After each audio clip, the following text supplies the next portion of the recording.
तो भैया आज का जो लेक्चर है हमारा, मैंने कल आप लोगों को बताया था कि दो रिसोर्सेज, भैया हम लोगों ने पूरा चैप्टर का फ्लो देख लिया था कि रिसोर्स क्या होता है, रिसोर्स क्या होता है। उसके बाद में आप लोगों ने देखा लिया था कि रिसोर्स का क्लासिफिकेशन आप लोग को कैसे कैसे करना चाहिए, और उसके बाद में आप लोगों ने देख लिया था कि इंडिया के अंदर हमारे को रिसोर्स की कंजर्वेशन की बहुत ज्यादा जरूरत है। तो मोटा मोटी रिसोर्स तो हम लोग समझ चुके थे। तो आज का जो लेक्चर होने वाला है, ये दो रिसोर्सेज आप लोग के बाकी रह गए थे, एक है लैंड रिसोर्स और दूसरा है सॉइल रिसोर्स। तो देखो पहली बात तो आप लोगों को लैंड रिसोर्स के अंदर पढ़ना क्या है, लैंड रिसोर्स के अंदर पढ़ना क्या है, ये बहुत ज्यादा इंपॉर्टेंट है। देखो लैंड रिसोर्स वाले जो टॉपिक है आप लोग को एनसीईआरटी ने जो दिया है, इसके अंदर आप लोग को एक तो ये देखना है कि इंडिया के अंदर लैंड यूजेस है कैसा कैसा, ठीक है। कि हमारे यहाँ पे अगर मैं बात करूं कि इंडिया के अंदर टोटल ना 3.28 मिलियन स्क्वायर किलोमीटर एक सेकंड बेटा, मेरा गला थोड़ा सा खराब है, कल इसी वजह से मैंने क्लास को उस टाइम पर स्टॉप कर दिया था, वरना मैं कल ही कंप्लीट कर देता।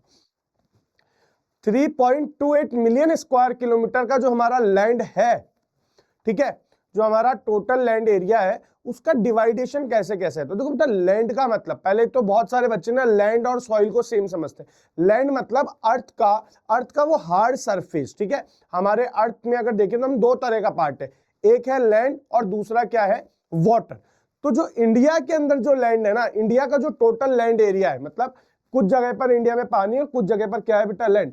तो लैंड में क्या आते हैं हमारे 3.28 मिलियन स्क्वायर किलोमीटर का हमारा एरिया है। मतलब अगर मैं बात करूं आप लोगों से कि अगर सपोज ये हमारा पूरा ऐसे इंडिया है, तो इस इंडिया के अंदर हमारा ऐसा होगा, कहीं पर वाटर है, जैसे मान लो जहां जहां मैं गोले लगा रहा हूं ये पानी वाली जगह है, ठीक है। और ये जो जगह जो बीच में बच रही है, ये सारी क्या है हमारी, ये सारी क्या है, जहां पे मैं ऐसे दूसरे कलर से आइडेंटिफाई करा देता हूँ, ये सब हमारी क्या लैंड है, ये सब हमारी क्या है बेटा, लैंड है। अब इस लैंड के ऊपर ही हमारी कुछ ना कुछ क्या बने हुए हैं, ज्योग्राफिकल फीचर्स बने हुए हैं। जैसे कहीं पर यहाँ पे हमारे क्या होंगे, कहीं जगह पर माउंटेन है, कई जगह पर हमारे प्लेट्यूज बने हुए हैं, ठीक है, मतलब माउंटेन से कम हाइट के, और कुछ जगह पर हमारे क्या है बेटा, एकदम प्लेन लैंड है। क्या है, एकदम प्लेन लैंड है। तो इस सब को अगर मैं बोल दूं तो हमारे पास जितनी टोटल लैंड है, पानी वाले को छोड़ करके वो वाली जो एरिया है, जो टोपोग्राफी, उसी को हम लोग क्या बोल रहे हैं, लैंड बोल रहे हैं। और उस लैंड में अगर मैं डिवाइड करूं तो 100% लैंड में से हमारे पास में 30% एरिया तो लैंड में से किसने ऑक्यूपाई कर रखा है, 30% जो हमारी लैंड है वहां पे क्या बने हुए हैं, माउंटेन्स बने हुए हैं 27% पे प्लेट्यूज बने हुए हैं, और 43% पर जो आपके क्या बने हुए हैं बेटा, प्लेन्स है, मतलब एकदम प्लेन लैंड है, ठीक है।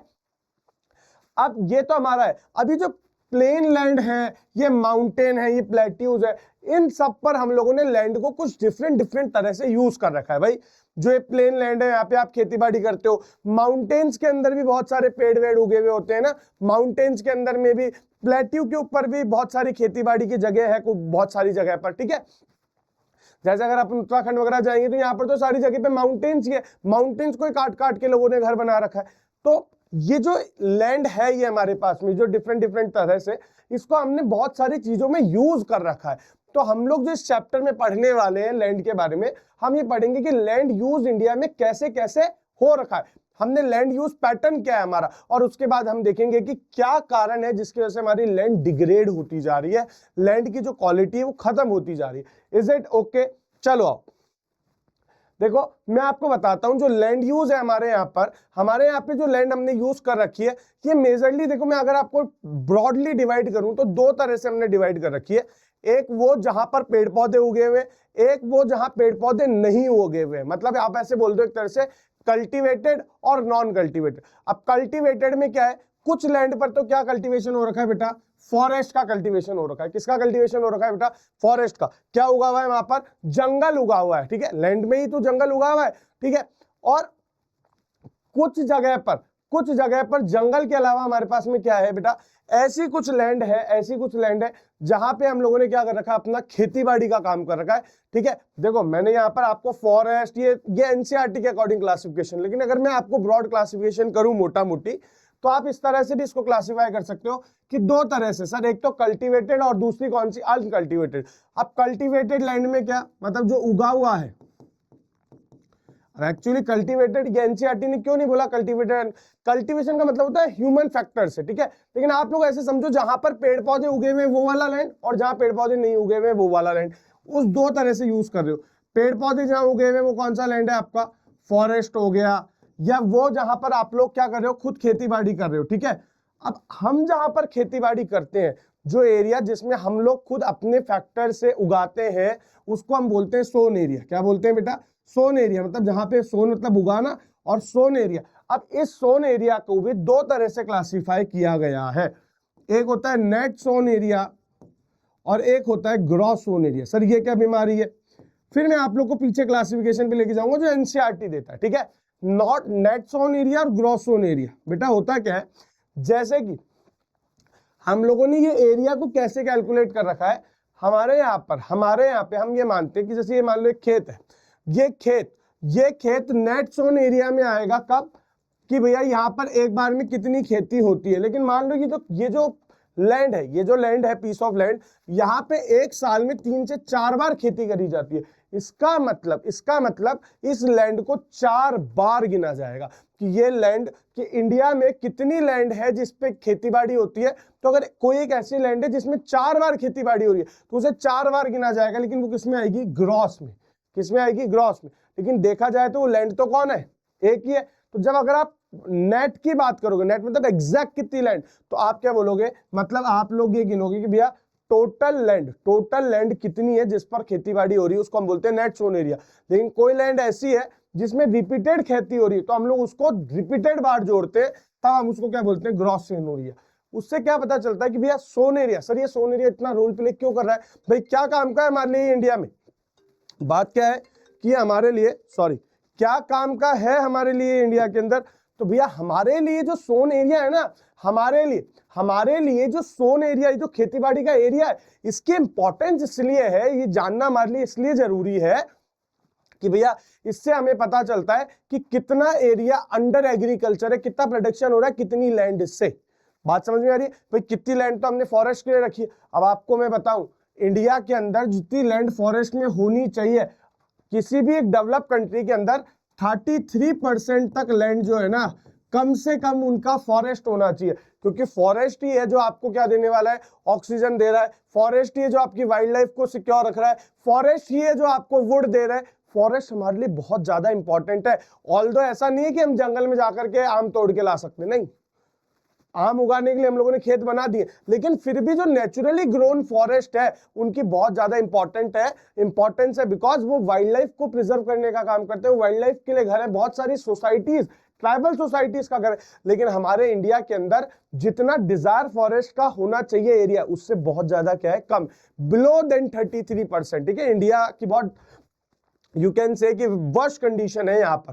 तो फॉरेस्ट के अंदर, उसके बाद में मैं बात करता हूं। अब देखो, मैंने आप लोगों को समझ में आया कि उगाने वाला। तो अब देखो, कुछ लैंड ऐसी है जो हम लोग कल्टीवेशन में काम नहीं ले रहे, मतलब वहां पे हम कुछ उगा नहीं रहे, वहां पे हमने क्या बना रखा? हमने रोड बना रखी है, खुद के घर बना रखे हैं, ठीक है। तो ऐसे एरिया जिसको हम लोग कल्टीवेशन में काम नहीं ले रहे हैं, वो क्या है? Land put on the non agriculture area. जैसे बिल्डिंग बना दी, रोड बना दी, फैक्ट्रीज बना दी। और कुछ लैंड ऐसी है जो बिल्कुल क्या हो गई है? वेस्ट हो गई है, वहां पे खेतीबाड़ी करी नहीं जा सकती। उस लैंड को भी हमने क्या कर रखा है? छोड़ रखा है। बैरन लैंड या वेस्ट लैंड, या फिर मतलब बैरन लैंड मतलब बंजर जमीन जो है, उसको हम लोग बोलते हैं वेस्ट लैंड। उसके अलावा भी कुछ जमीन ऐसी है जिसको हमने छोड़ रखा है किसी रीजन से, मतलब वहां पे हम लोग कल्टीवेशन नहीं करते, मतलब हम लोग वहां पे खुद अपनी मर्जी से खेतीबाड़ी नहीं करते हैं। रीजन क्या है? क्या रीजन है? एक तो है पैस्चर या ग्रेजिंग लैंड, मतलब वो हम लोगों ने पशुओं के चरने के लिए छोड़ रखी है। वहां पे क्या होता है? ग्रेजिंग का काम कराया जाता है। क्या कराया जाता है बेटा? ग्रेजिंग। उसके बाद में हमारी कौन सी आती है बेटा? Culturally wastable land. ठीक है, कल्चरेबल वेस्टेड लैंड क्या है बेटा?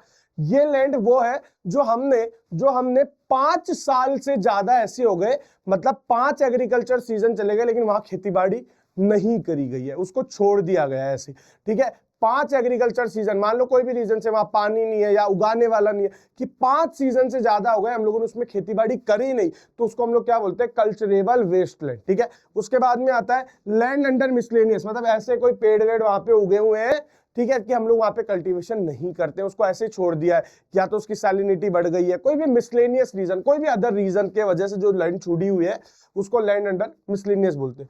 वहीं पर एक लैंड आती है एक और, फैलो लैंड। कौन सी लैंड बेटा? Fallow land. फैलो लैंड कौन सी होती है? ऐसी लैंड जो काम की तो है, ऐसी लैंड जो काम की तो है, लेकिन अभी हम लोगों ने उसको रिन्यू करने के लिए, उसके मिनरल्स को दोबारा रिन्यू करने के लिए हम लोगों ने उसको करंट में छोड़ रखा है विदाउट सोइंग, मतलब हम लोग उसमें उगा नहीं रहे। जनरली ऐसा गांव में प्रैक्टिस करी जाती है कि 5 साल अगर खेती करी तो 1 साल जमीन को ऐसे छोड़ देते हैं, उसको हम बोलते हैं करंट फैलो लैंड। क्या बोलते हैं? करंट फैलो लैंड, ठीक है।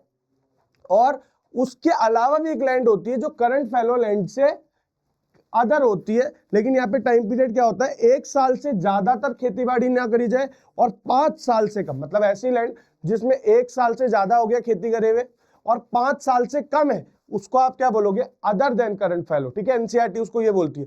करंट फैलो लैंड जिसको 1 साल या 1 साल से कम के लिए छोड़ा हुआ है, 1 साल या 1 साल से कम के लिए। और वहीं पर जो कल्चरेबल वेस्टलैंड है उसका क्राइटेरिया क्या है? 5 साल से, more than 5 year, more than 5 year के लिए जिस लैंड को आपने छोड़ रखा है उसको आप क्या बोलोगे? उसको आप क्या बोलोगे बेटा? Culturable wasteland. बात समझ में आ गई? करंट फैलो लैंड क्या है? ऐसी लैंड जिसको हमने एग्रीकल्चर पर्पस से रिन्यू होने के लिए 1 साल तक नॉन एग्रीकल्चर पे छोड़ा है, वो हमारी करंट फैलो लैंड होती। बात समझ में आ गई? हाँ, वेरी गुड। अब आते हैं हम लोग कि भैया अब इन सारे फैक्टर्स की वजह से, भैया आपने बोल रखा है सर लैंड को छोड़ दिया सर, छोड़ा क्यों छोड़ रखा है? तो उसका कारण है कि वो लैंड डिग्रेड हो गई है, लैंड की क्वालिटी खराब हो गई है। अब बात क्या आती है, सर लैंड डिग्रेड हुई क्यों? लैंड डिग्रेड हुई क्यों?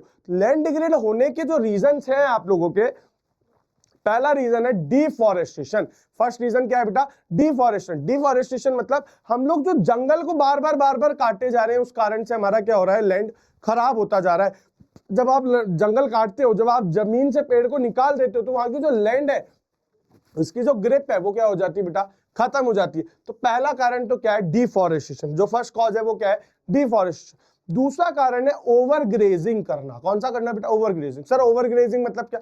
ग्रेजिंग मतलब चारा करना, और चारा खाना मतलब जो गाय भैंस चारा खा रही है, जानवर चारा खा रहे हैं, अगर वो ज्यादा होगी एक लैंड पे तो होगा क्या? उस लैंड पर पेड़ उगेंगे नहीं, उससे पहले जानवर उसे खा जाएंगे। जब जानवर खा जाएंगे तो होगा क्या कि वहां की जो लैंड की क्वालिटी वो क्या हो जाएगी? खत्म हो जाएगी। दूसरी लैंड की क्वालिटी खत्म होने का कारण क्या है? माइनिंग करना, क्वेरिंग करना, मतलब माइनिंग के लिए खोदना, ठीक है। माइनिंग के लिए खुदाई करना। माइनिंग के लिए जब खुदाई करते हैं तो भी लैंड की क्वालिटी क्या हो जाती है? खराब हो जाती है।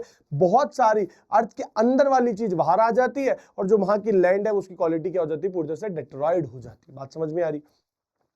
दूसरा रीजन है लैंड का डिग्रेडेशन का, ओवर इरिगेशन करना। भैया पंजाब जैसे बेल्ट में जब से पानी अवेलेबल हो गया है तो उन लोगों ने एक लैंड पर जहां लिमिट में जितना पानी चाहिए, भाई कोई भी चीज ओवर क्या है? खराब है। तो जितना पानी चाहिए अगर आप लोगों ने उसकी नीड से ज्यादा अगर वहां पे पानी दे दिया तो ओवर ग्रेजिंग, जो ओवर इरिगेशन है वो उसको सलाइन बना देगा या एल्कलाइन बना देगा। एल्कलाइन मतलब बेसिक बना देगा, वहां की बेसिसिटी को ज्यादा बढ़ा देगा, और ज्यादा बढ़ा देगा या ज्यादा सॉल्टी कर देगा। दोनों ही चीजें खराब है। होना क्या चाहिए? न्यूट्रल होनी चाहिए। और उसकी न्यूट्रलिटी जैसे ही डिस्टर्ब होगी वैसे ही वो लैंड क्या होगी? खराब होगी, ठीक है। बहुत सारी सीमेंट इंडस्ट्रीज वगैरह से, जो सैरमिक इंडस्ट्रीज है, जो उनकी डस्ट है वो लैंड को क्या कर रही है? खराब कर रही है। कि मान लो अगर आपने लैंड पे सीमेंट डाल दी तो लैंड से वो सॉलिडिफाइड हो गई, ठीक है, वो फिर अगेन खराब हो गई, वो कोई भी कल्टीवेशन करने के काम में नहीं आएगी। और बहुत सारे इंडस्ट्रियल से निकलने वाले केमिकल्स की वजह से भी क्या हो रही है? लैंड की क्वालिटी क्या हो रही है? डिग्रेड होती जा रही है। तो ये सारे कॉजेस अगर आप लोगों को आ जाता एग्जाम में, write the causes for the degradation, तो डिग्रेडेशन का रीजन क्या है? Due to over deforestation, over grazing, mining and quarrying, over irrigation making saline and एल्काइन, ठीक है, due to the dust generated from the cement industry और industrial जो effluents है, इन सब से हमारी लैंड क्या होती जा रही है बेटा? डिग्रेड होती जा रही है। बोलो समझ आया या नहीं है? फटाफट कमेंट करके बताओ, बोलो यस और नो। यहां तक की क्लैरिटी सबको है क्या? तो अब तुम मेरे को बताओ कि क्या क्या तरीके हैं जिससे तुम लैंड को कंजर्व करोगे।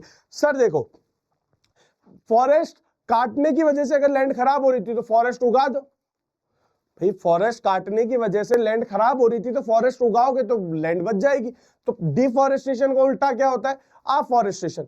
ओवर ग्रेजिंग हो रही है, सर ग्रेजिंग ज्यादा हो रही है तो ग्रेजिंग को चेक एंड बैलेंस रखो, कंट्रोल मैनर में ग्रेजिंग कराओ, एक जगह जानवर को मत चराओ, दूसरी जगह पे शिफ्ट करते रहो ताकि वहां के प्लांट्स को ग्रो होने का मौका मिले। तो ओवर ग्रेजिंग मत कराओ, कंट्रोल कराओ। सर माइनिंग जो है, माइनिंग को कंट्रोल करो, माइनिंग को ओवर मत करो। सर ओवर इरिगेशन है, तो जहां पे ओवर इरिगेशन हो रहा है वहां पे ओवर इरिगेशन को रोको।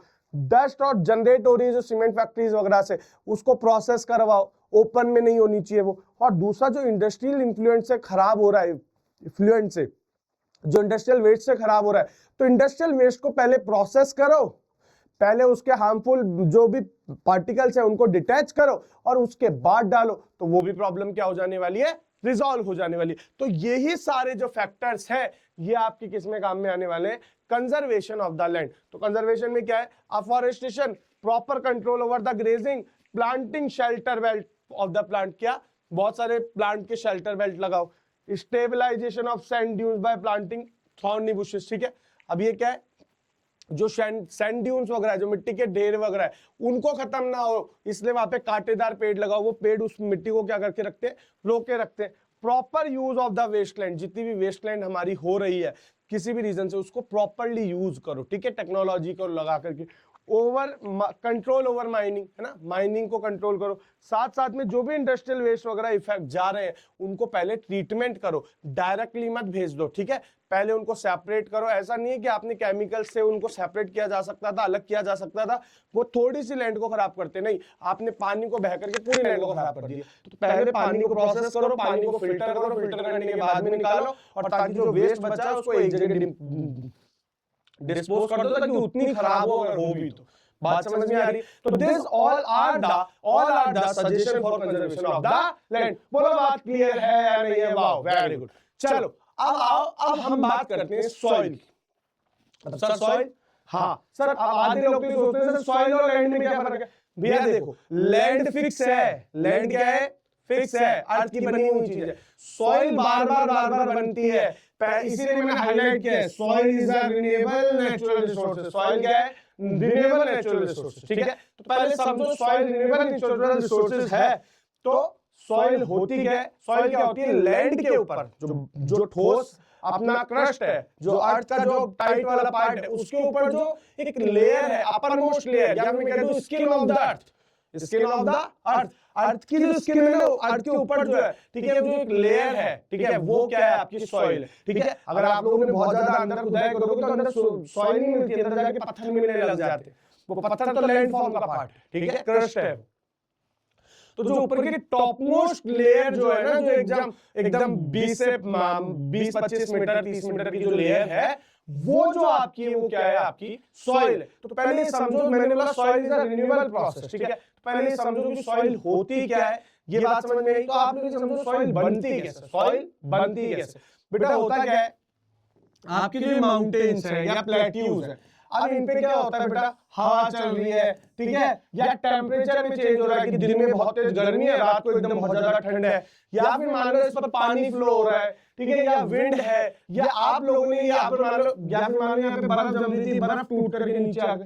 इन सबसे होता क्या है, ये जो पत्थर है ना, ये जो माउंटेन और प्लेट्यूज के पत्थर है, ये फाइन ग्रेन्यूल्स में कन्वर्ट हो जाते हैं। लेकिन इनका क्या हो जाता है बेटा, चूरा हो जाता है। और जब इनका चूरा हो जाता है, तो ये चूरा ही क्या फॉर्म करता है बेटा, सॉइल फॉर्म करता है। तो सॉइल किस वजह से फॉर्म हो रही है, विंड की वजह से, टेम्परेचर की वजह से। कैसे, दिन में पत्थर गर्म, रात को ठंडा। तो जब बार बार कोई चीज को गर्म ठंडा करोगे तो उसमें क्या आ जाएंगे, क्रैक्स आ जाएंगे। ठीक है, 9th क्लास में तुम लोगों ने पढ़ा। तो इस कारण से सॉइल, तो इन सारे फैक्टर्स की वजह से हो क्या रहा है, there is a formation of soil, there is a formation of soil. बोलो बात समझ में आ रही है नहीं आ रही? तो ये जो सॉइल फॉर्मेशन हो रहा है, ये सॉइल हर साल बनती है, ठीक है, रेगुलर बनती है, रिन्यूएबल प्रोसेस है। लेकिन दिक्कत क्या है भैया, दिक्कत क्या है कि जो सॉइल का बनना है ये टाइम टेकिंग प्रोसेस है।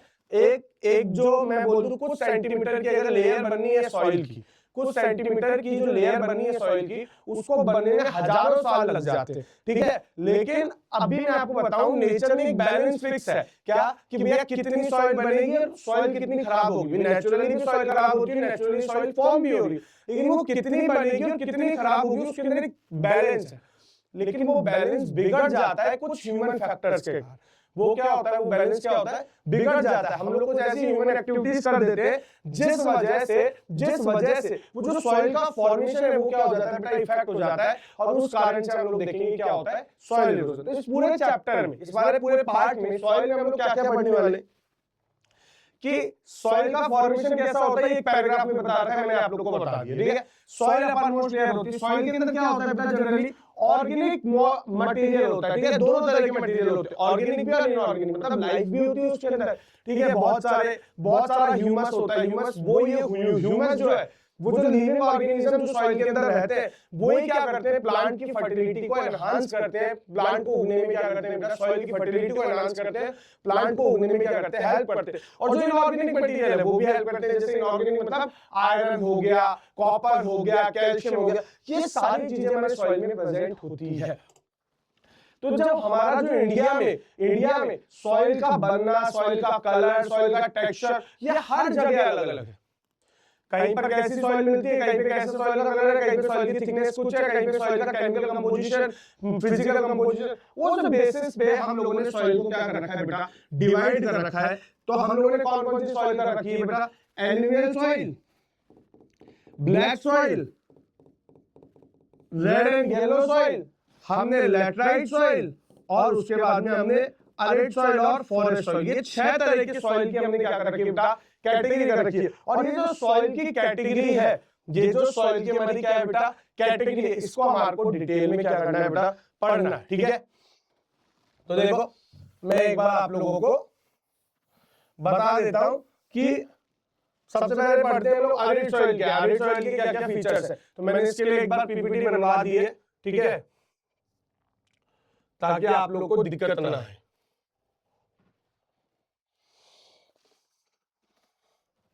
देखो सबसे पहले मैंने कौन सा बोला, एलुवियल सॉइल। कौन सा बोला बेटा, एलुवियल सॉइल। अब जो एलुवियल सॉइल है हमारा जो कौन है बेटा, एलुवियल सॉइल, ठीक है। एलुवियल सॉइल,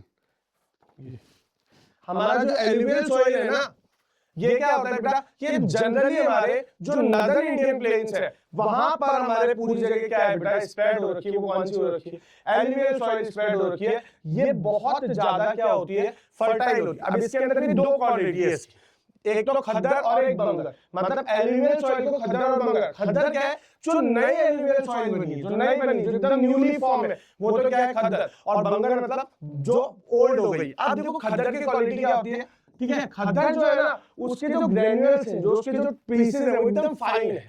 जबकि जो बंगर है उसके अंदर जो पीसेस होते हैं वो बिल्कुल फाइन होते नहीं है। जो खद्दर है वो न्यूली फॉर्म है, इसके रीजन जो उसकी फर्टिलिटी जो है वो क्या है बेटा, ज्यादा है, क्योंकि उसमें ह्यूमस कंटेंट ज्यादा होता है। तो उसकी फर्टिलिटी जो है खद्दर की वो ज्यादा होती है, और बंगर की फर्टिलिटी क्या होती है, कम होती है। इसके ग्रेन्यूल्स जो होते हैं वो क्या होते हैं, फाइन होते हैं। जबकि खद्दर जो है उसके अंदर जो नोड्यूल्स होते हैं, कंकर होते हैं, वो क्या होते हैं, उनका कंकर का कंसंट्रेशन इसमें कम होता है। जबकि इसके अंदर कंकर का जो बंगर है उसमें क्या होता है, पत्थर ज्यादा हो जाता है, कंकर का कंटेंट क्या हो जाता है, ज्यादा हो जाता है। तो बात समझ में आ रही है। तो खद्दर और बंगर के अंदर आप लोगों को डिफरेंस पूछा जाता है। तो ये एलुवियल सॉइल का ही टाइप है, और जनरली कहां पर मिलती है, हमारे नदर्न इंडियन प्लेन्स के अंदर मिलती है। इस सॉइल के अंदर क्या होता है, बहुत प्रॉपर प्रोपोर्शन के अंदर क्या क्या केमिकल मिलते हैं, पोटाश, फास्फोरिक एसिड और लाइम। लाइम क्या होता है बेटा, CaO, चूना। लाइम क्या होता है बेटा, आपका चूना होता है, ठीक है, कैल्शियम ऑक्साइड।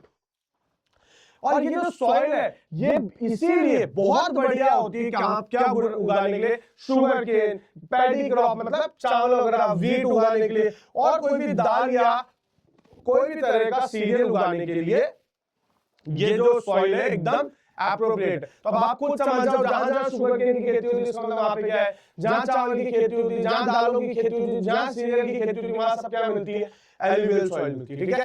अब आता है हमारा ब्लैक सॉइल। ब्लैक सॉइल का नाम क्यों ब्लैक पड़ा, इसको रेगुलर सॉइल भी बोलते हैं, ठीक है, रेगुलर सॉइल। और ये ब्लैक इन कलर होती है, कैसे होती है, ब्लैक इन कलर। ये बहुत बढ़िया है कॉटन उगाने के लिए, ठीक है। तो ये कॉटन उगाने के लिए बहुत ज्यादा बढ़िया है। तो ये मिलती कहां पर है, ये मिलती है हमारे को महाराष्ट्र में, सुरसाट में, मालवा में, मध्य प्रदेश में, छत्तीसगढ़ में, and extend of south east direction along the Godavari और कृष्णा वैली। जो हमारी गोदावरी और कृष्णा वैलीज है उसके एक्सटेंड साउथ ईस्ट के अंदर भी हमारे को क्या होती है, मिलती है। मैं आप लोगों को जब इसका मैप वर्क कराऊंगा ज्योग्राफी का, तो मैप वर्क के अंदर सॉइल टॉपिक दिया हुआ है तो हम लोग पढ़ के जाएंगे। ऑल्दो बोर्ड्स में सॉइल से ज्यादा क्वेश्चन आने के चांसेस बनते नहीं है, लेकिन टॉपिक दे रखा है तो मेरा तो काम है एक बार पढ़ाना, बाकी मैप पॉइंट सॉइल का ज्यादा इंपॉर्टेंट मुझे नहीं लगता। ठीक है, मैप पॉइंट में ज्यादातर आप पोर्ट्स कर जाओ, सारे डैम्स कर जाओ तो आप लोग का काम हो जाता है, लेकिन सॉइल को भी हम लोग करेंगे। अगर मान लो एक नंबर का भी आ जाता है तो छूटे क्यों। ठीक है, देखो ये जो सॉइल होती है इसका न्यूट्रिशन लेवल बहुत अच्छा होता है, कैल्शियम बहुत अच्छा है, carbonate, magnesium, potassium, lime, but poor in the phosphorus content. तो इसमें फास्फोरस कंटेंट नहीं होता, जबकि फास्फोरस कहां होता है, एलुवियल सॉइल में होता है। ये जो ब्लैक सॉइल है इट इज एक्सट्रीमली फाइन, बहुत फाइन होती है। ठीक है, एकदम क्लियरली। तो होता क्या है, जैसे अगर गीली हो जाती है ना बेटा, ये जैसे गीली हो जाती है, इसमें ज्यादा पानी चल गया तो ये बहुत स्टिकी हो जाती है, आप पाँव रहोगे आपका पाँव डस जाएगा, निकाल ही नहीं सकते हो। ठीक है, ये जो मध्य प्रदेश वगैरह के रीजन में, कभी बारिश के रीजन में अगर आप सड़क पर उतर गए, अगर आप हाईवे से पास हो रहे हो, तो मेरे साथ ऐसा इंसिडेंट हुआ था, मैं उतर गया, पता चला मैं एक पाँव फंसा हुआ मेरा, मैं जैसे दूसरा पाँव निकालूं पता चल रहा है वो एक और पाँव और अंदर जाता जा रहा है। इतनी ज्यादा ये क्या होती है बेटा, क्लेरी होती है। तो ये कारण क्या है, ये बहुत अच्छा अपने अंदर क्या करके रखती है बेटा, अपने अंदर जो मॉइस्चर है उसको बहुत ज्यादा अच्छे से क्या करती है, होल्ड कर लेती है। इसी रीजन से जैसे पहला शावर आता है ना बारिश का, तुरंत इसमें बुआई का काम करना पड़ता है, इसको छोड़ा नहीं जा सकता, वरना बाद में इसमें बहुत डिफिकल्टी होती है ब्लैक सॉइल में काम करने में। बात समझ में आ गई। उसके बाद में आती है आपकी रेड एंड येलो सॉइल। जितने जितने पॉइंट्स मैंने आप लोगों को लिखे हैं ना, ये सफिशिएंट है आप लोग के एग्जाम में याद करने के लिए, आपका काम इससे हो जाएगा। The soil develop in the area of the low rainfall जहां पे होती है, ठीक है, क्रिस्टलाइन इग्नियस रॉक से बनती है। ठीक है, अब इग्नियस रॉक क्या होता है, सेडिमेंट्री रॉक क्या होता है, ये इस क्लास का टॉपिक नहीं है, इसमें ज्यादा डिटेल में नहीं जा सकता।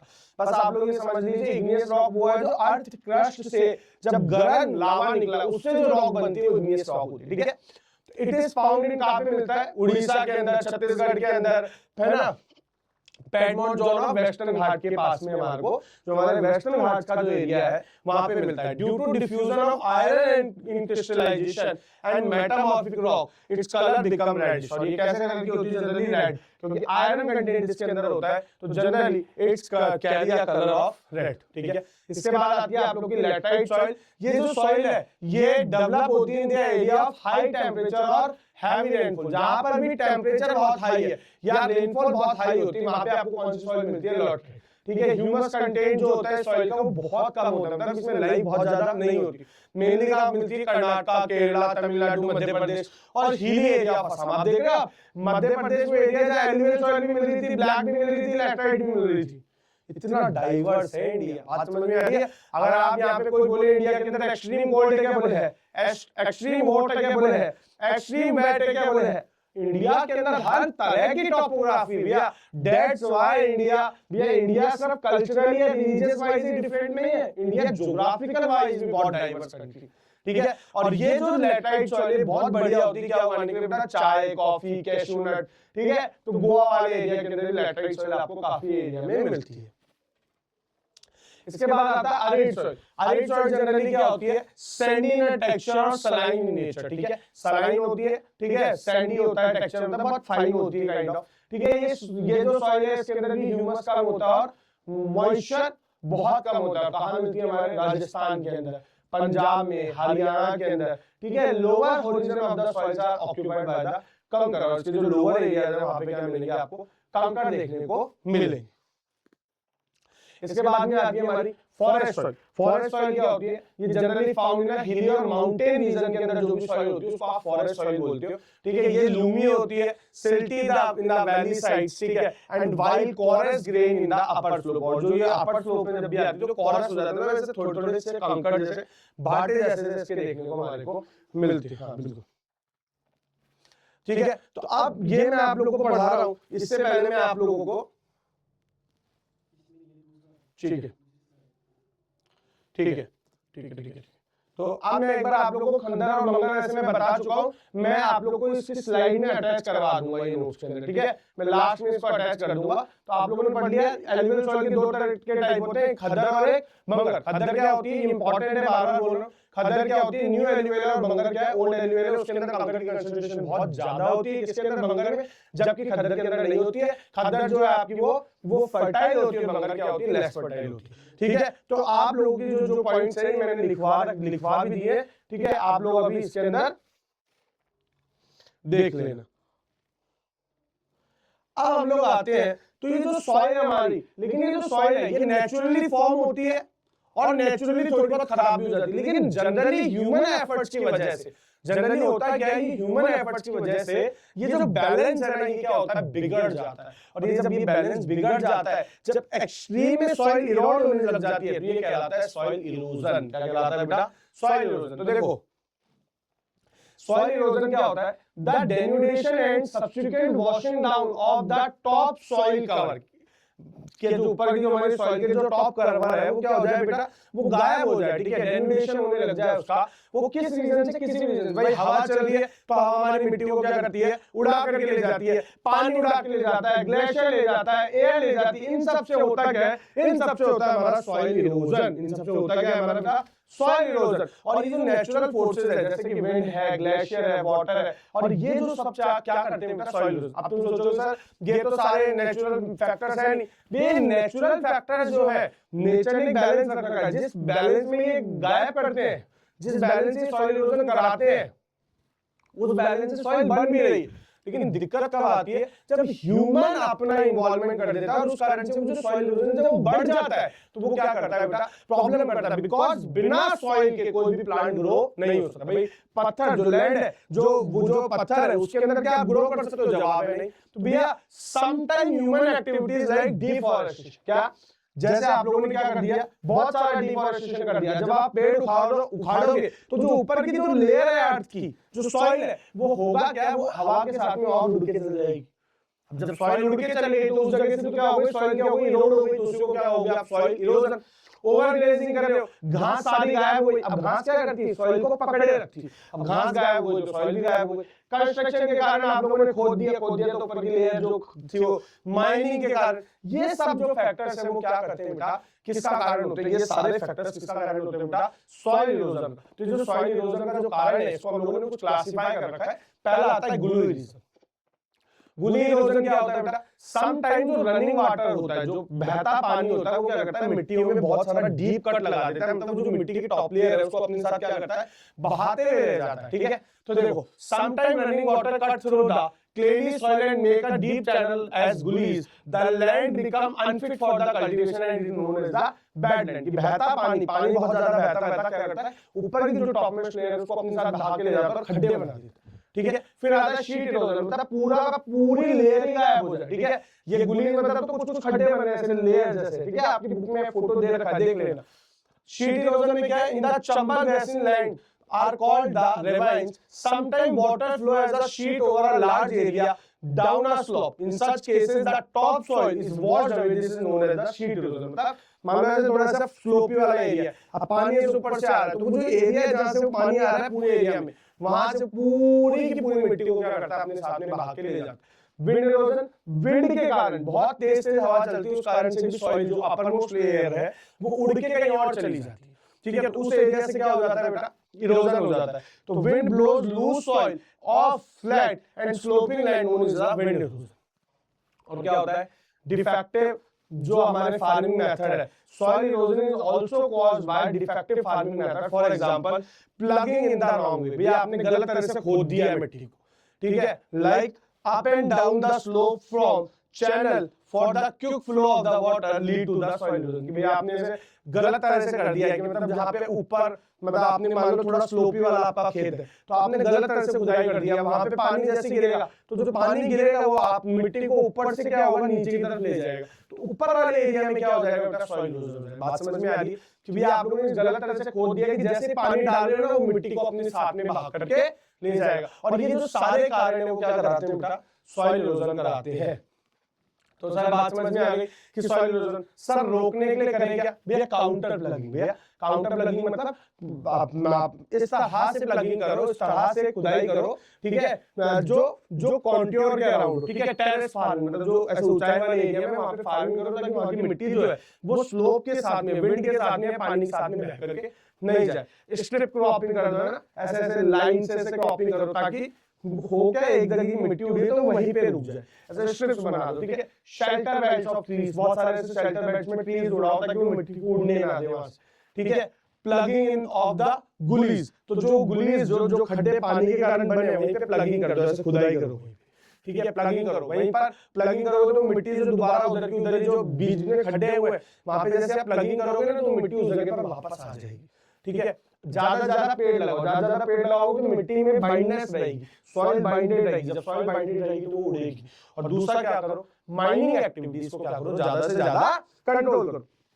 तो ये था आप लोगों का पूरा चैप्टर। अगला जो चैप्टर है आप लोगों का वो कौन सा होने वाला है बेटा, अगला जो आप लोगों का चैप्टर है वो होने वाला है फॉरेस्ट एंड वाइल्ड लाइफ, ठीक है, और वाटर रिसोर्सेज। एग्रीकल्चर में ऑलरेडी करा चुका हूं। फॉरेस्ट एंड वाइल्ड लाइफ के अंदर जो टॉपिक इंपॉर्टेंट है, जो काम का है वो पढ़ेंगे, जो बोर्ड एग्जाम पॉइंट जो नहीं है वो नहीं करेंगे, ठीक है। समझ में आ गया? तो होप सो आप लोगों को समझ में आ गया होगा कि सॉइल इरोजन क्या होता है। आप लोगों को ये याद करना है सॉइल इरोजन के क्या-क्या कारण है और सॉइल इरोजन को कैसे कन्वर्ट करना, कंजर्वेशन करना। वैसे लैंड का डिस्ट्रीब्यूशन कैसे है, फॉलो लैंड और नेट शोन और ग्रोथ शोन एरिया क्या होता है ये जानना जरूरी है। कल्चरेबल वेस्टलैंड किसको कहते हैं ये पूछ लेते हैं, साथ साथ में लैंड को कंजर्व करने के क्या-क्या तरीके होते हैं, लैंड और सॉइल को कंजर्व करने के। और ऑलमोस्ट जो टॉप लेयर है ना उसका क्लासिफिकेशन हमने लैंड में से क्या कर रखा है, सॉइल कर रखा है, ठीक है। तो यहां पर खत्म होता है आप लोग का चैप्टर नंबर 1। होप सो आप लोगों को क्लैरिटी मिल गई होगी। नेक्स्ट क्लास के अंदर मोस्ट प्रोबेबली मैं इस चैप्टर के क्वेश्चन एमसीक्यू करवाऊंगा और उसके बाद में हम लोग देखेंगे नेक्स्ट चैप्टर, ठीक है। Wish you tata, see you, मिलते हैं, विश यू सक्सेस, बाय।